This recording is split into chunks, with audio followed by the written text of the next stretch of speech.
My video for February the 12th, 2018 is entitled, "Those Who Claim Elite Status Betray Humanity." Even though I question its validity, I have the same opinion about the political principles attributed to Trump in my prior video. It is the preposterous claims made by those who declare elite status that are offensive to me and, I'm sure, to many others. If our so-called leaders were benevolent, one might be inclined to at least show some respect.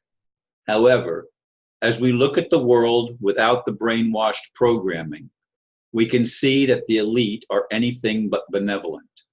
In fact, they display all the characteristics of psychopathy, defined as a personality disorder characterized by persistent antisocial behavior, impaired empathy, impaired remorse, bold, disinhibited, and egotistical traits. Yes, some psychopaths may appear charming, at least for a while. But look at our world. Is it not obvious that our leaders are sick? It is to me. Yes, I have trouble with the idea that the world is not real, that the real world is unseen. To me, that is a betrayal of my most noble presuppositions about human existence.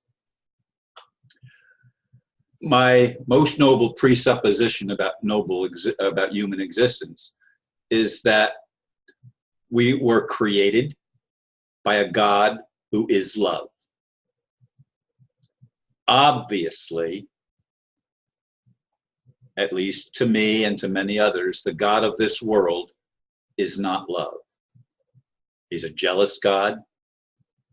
He, she, it, whatever it is a jealous God, an insecure God, a violent God, a God who is deceptive to its very core, saying one thing but doing the exact opposite. Now, this characteristic of betrayal is present probably, or at least has the potential of presence in all of us, because it's like a disease. It permeates everything. And the world does appear to be very malevolent to me and to many others.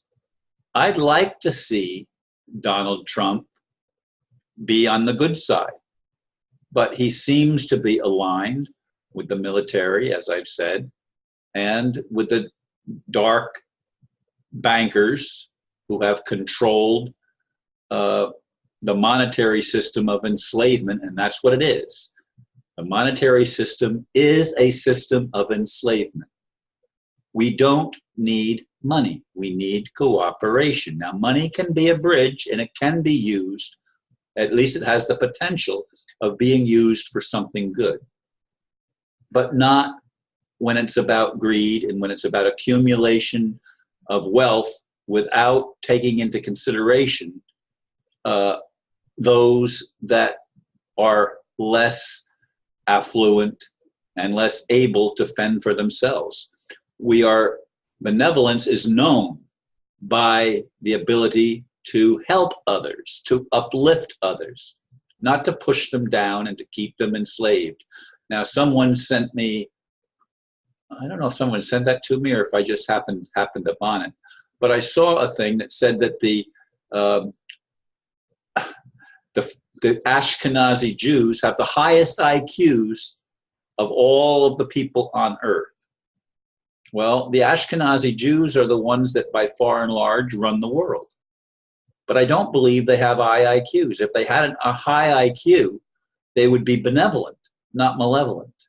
And they're not. They're the most malevolent beings that I know in existence. Would I like to see them uplifted and come into a benevolent frame of mind? Would I like to see them transformed? Certainly I would. I'd like to see all of us transformed and to become the best we can be, and to each fulfill our own mission and our own function working in the world to help each other. Again, cooperation, not competition. The whole system of the world is based on competing, one-upmanship. Now, competition can be an okay thing in games and stuff like that, but yet I can remember the video where they had special needs children who were in a race, and one of the people in the race fell down, and the rest stopped and picked that person up, and they all crossed the finish line together. Now that's cooperation, but these are supposed to be individuals who do have a very low mental capacity, yet they have enough mental capacity to be benevolent, to be kind, to be loving.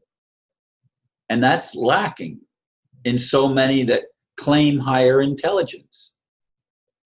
Folks, I make these videos, as I keep on saying, because I believe that the Creator has to be benevolent, because benevolence is in me. And I can recognize benevolence in others that demonstrate it. So if I can see benevolence, it must be in me. Now, some people say, and it was in the discussion tonight, that if you see malevolence, it's also in you. And I have trouble with that. Some might say, well, Ron, you're self-righteous. No, I've just never done a lot of the things, at least not in this lifetime, that would lead me to think that I am malevolent. I've gone out of my way to be kind to people. I can remember going out on the street and actually talking to homeless people and giving them money if I felt that they weren't going to just go and use it to get drunk. That I would not support. But as long as they seemed to be honest with me and seemed to be trying to do the best they can, I had no problem reaching out and helping.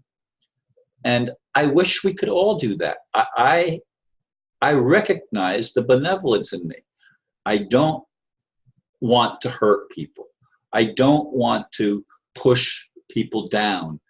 And I'd like to be able to uplift all of humanity and get us all on the same page. Now, someone said, and again in the meeting tonight, that we don't learn except from the negative.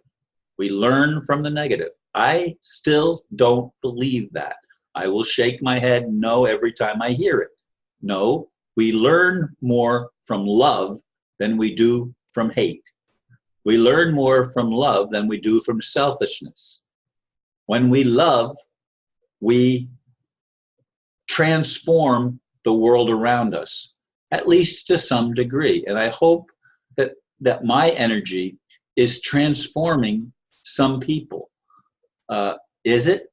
I don't know. I do interact with people and try my best to put forth an ideology of hope that we can actually be transformed, that we can actually become better than we've been in the past. But that can't happen until there is a change in the structure of our world has to be radically changed.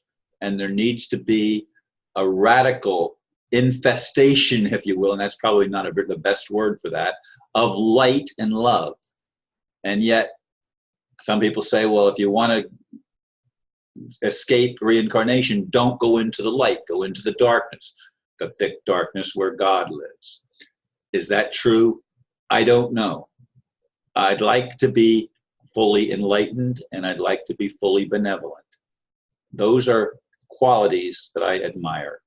Anyway, thank you folks for listening, and namaste.